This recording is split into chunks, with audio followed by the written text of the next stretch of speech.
Nechám sa prekvapiť. Bude to horolezec.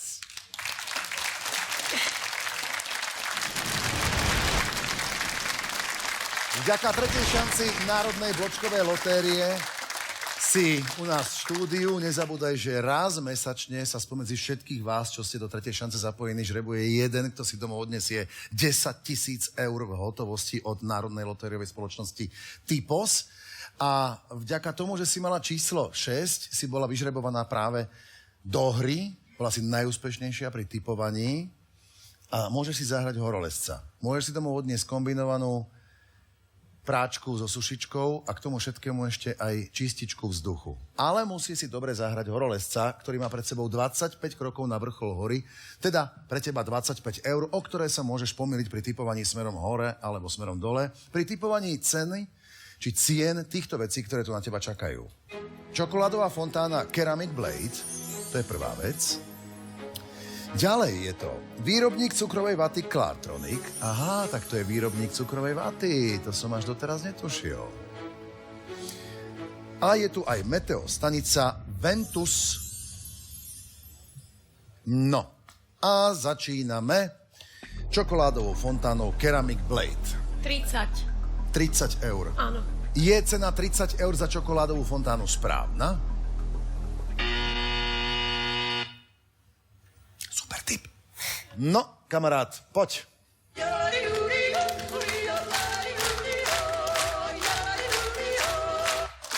Ale dobré. O 4 eurá sa pomýliť je v pohode. Pozrime sa, koľko naozaj stojí takáto čokoládová fontána. Edinka, nenapínaj nás. 26 eur. Solidné. To je dobre. To je super naozaj.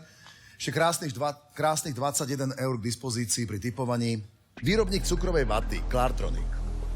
Toto vôbec sa neorientujem, absolútne ani len netuším, koľko môže stáť.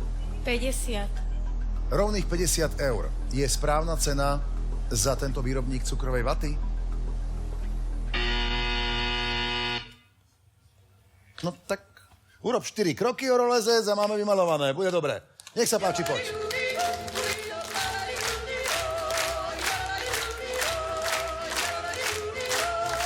Rozbehol nejako, nie? 16. Sekla si sa o 12 eur. Ktorým smerom? To zistíme o chvíľočku. Pozrime sa. 38 iba. Iba 38 eur stojí tento výrobník cukrovej vaty. Ty máš ešte stále k dispozícii 9 eur. O 9 eur sa môžeš pomýliť smerom hore alebo smerom dole pri typovaní ceny tejto meteostanice.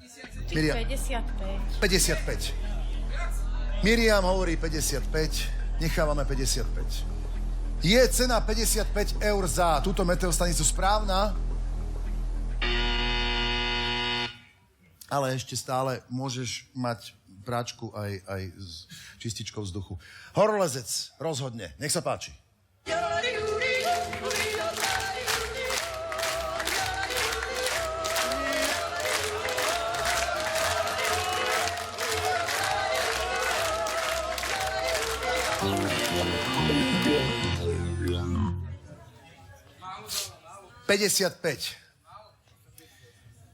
A teraz uvidíme, či to malo byť menej alebo viac.